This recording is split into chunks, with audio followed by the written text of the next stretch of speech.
আজকে রান্নাটা হয়েছে সম্পূর্ণ তিতলি আর বিলুর বুদ্ধি নিয়ে। ওরা আমাকে ভিডিওতে দেখাচ্ছিল যে মা দেখো কেমন আলুর দম দিয়ে ওপর থেকে ওই তোমার ম্যাগির চূড়া ছড়িয়ে নিয়ে খাচ্ছে।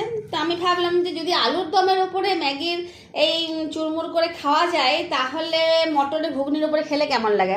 তাই সকাল থেকে ভিজে দিয়ে দিলাম মটর, তারপরে সেটাকে পরিমাণ মতো নুন চিনি দিয়ে বেশ ভালো করে সেদ্ধ করে নিলাম। সেদ্ধ করে নেওয়ার পর সেটাকে শুধুমাত্র রসুন আর শুকনো লঙ্কা বাটা দিয়ে আর ধনে জিরে গুঁড়ো হলুদ দিয়ে বেশ ভালো করে কষিয়ে আর মটর ঢেলে পরে ঘুগনিটা বানিয়ে নিয়েছিলাম।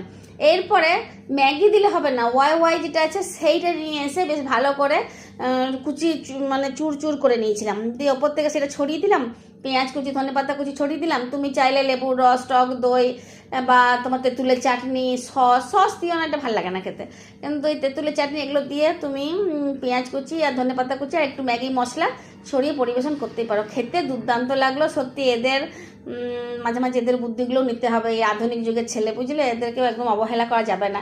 কিন্তু সত্যি মটর মিমি মটর যাই হোক যেমনই নাম হোক খেতে কিন্তু অসাধারণ লাগলো। ঘরে যদি কোনো আত্মীয় স্বজন বন্ধু বান্ধব আসে বা ধরো বাচ্চাদেরই কোনো বন্ধু বান্ধব আসে তাহলে অনায়াসে কিন্তু এটা পরিবেশন করে দেওয়াও যেতে পারে। একদম সহজে রান্নাও হয় আর খেতেও খুব দুর্দান্ত, আর খুব যে খরচ হয় তাও না।